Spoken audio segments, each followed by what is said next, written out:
What is up, everybody? TuberVerse today.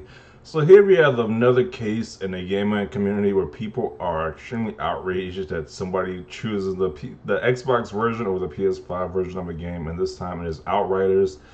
And this guy says he is ditching his 30 hours of PS5 Outriders demos progress for Xbox Series X.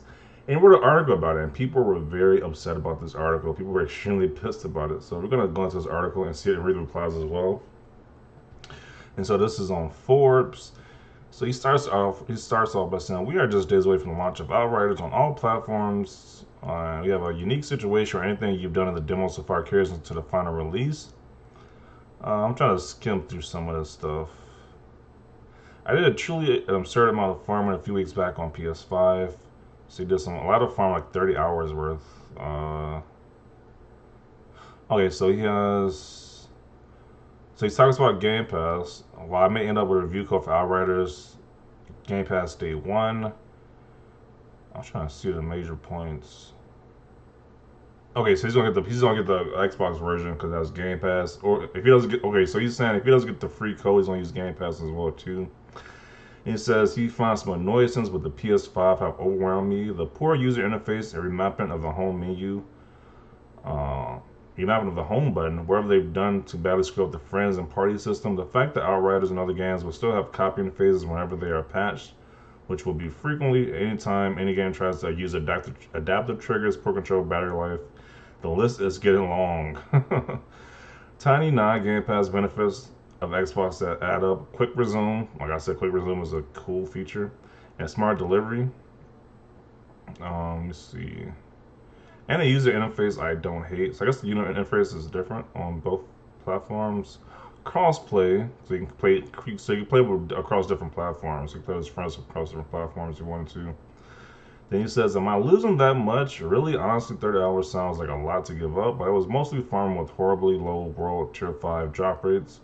So there's a lot of air. So if you're just doing some farming for 30 hours, or you just grind RPGs to level up your character.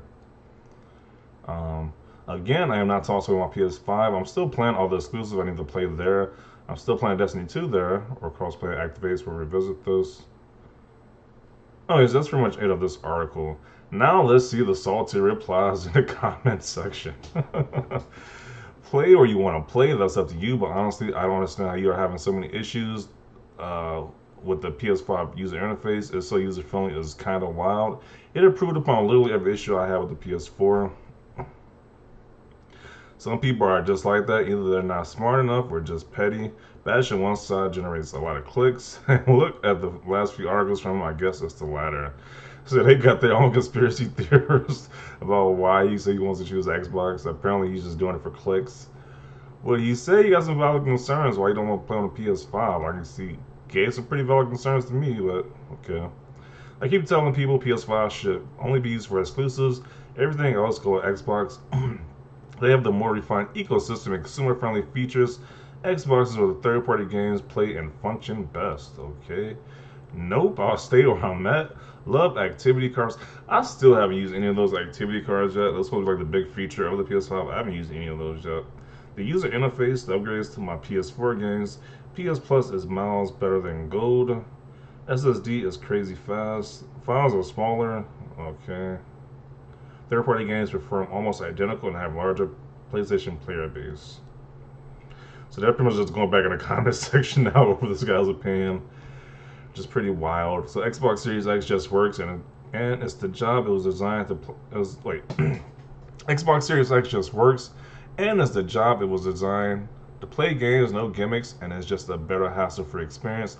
Sony clearly tried to make the PS5 stand out by creating the controller gimmicks, and new user interface as spec versus spec wasn't going to help them sell units. They are selling double the units the Xbox Series X combined. Calling a DualSense a gimmick, you clearly haven't played with one. I played with a DualSense. I kind of think it's a gimmick too, especially like with Astro's Playroom. Like people were hyping the Astro's Playroom game up. Like really, like the game was okay, but it's like at the end of the day, it's still kind of a gimmicky aspect right there. Like I was just so shocked that people were hyped up motion controls like when this game came out. Like people are hyped up motion controls now, really. I do kind of agree. I think it's a gimmick, but it's all opinion based. So yeah, I guess. Also, I always stick to PlayStation. I agree with everything you said. DualSense feels horrible. Adaptive triggers break after some time. PS5 user interface is a massive step backwards from PS4. I still hate the PS Party Chat system. Then why will you always stick to PlayStation? Why is the PlayStation has a kind of brand loyalty to any other company on Earth? Could you only dream of not trying to antagonize, generally trying to get some insight? Okay.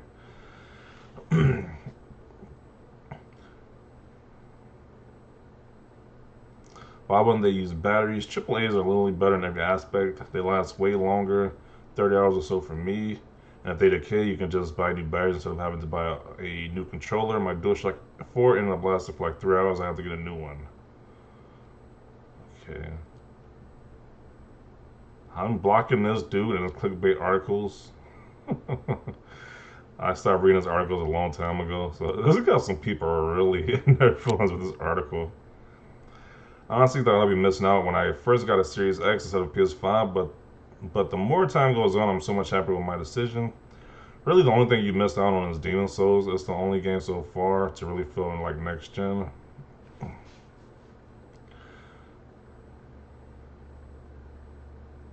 I had a Series X, I probably want to play as much as possible and to mostly save space on my PS5. So I think a lot of people who got both of these systems are really just using like the PS5 for mainly the exclusive games and using the Xbox for like third party. That's what I'm saying from a lot of people who have both systems so far. So I don't know. That might be the trend this generation if you buy both systems, or if you stick with one, you might just of course you can get the games on the system that you have. So let's see how this goes as the generation continues. But back to the comments. Well, this is a big article. Now I'm nervous to play my PS5 that's been sitting unopened for a few days. My reasons are exactly all the same things you listed. My friends are on PlayStation. Pretty much the only reason I have one. The Series X has been amazing so far. So he got a PS5 but don't even play it. That's kind of crazy. Why do you have a PS5 if you're not going to play it? He said he has the PS5 but it's unopened. Okay. I own both and agree with what some have said here. I found the DualSense triggers cool for a day or two and got over them. Kind of with me too. It's kind of like you use a cool rumble feature, but yeah, you kind of get over it. Like some people love this dude DualSense, but I'm kind of like it's okay. I just prefer how the Series X just works, and the quick resume is incredible. Game Pass Ultimate is worth every cent. Everything looks and plays amazing. Old/new. Agree with that statement.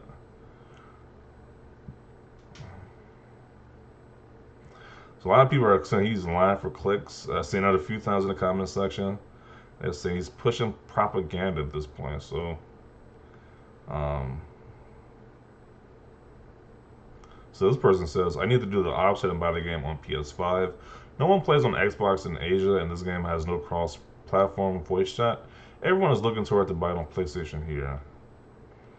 I have a bad first impression on the PS5, also compared to many small things, but also it crashed on the second day. Now my distaste largely comes from what I call PS5 Twitter and Sony's own complacency, which has led to a whole lot of nothing for months now during launch year. Wow. People are not happy with Sony.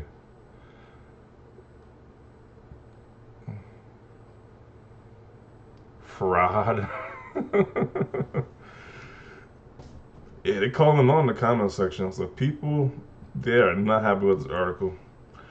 Which I don't understand. I guess I don't understand what the big deal is. He gave his opinion on why he's no longer playing on PS5 or playing on Xbox. I guess that's triggering a lot of people.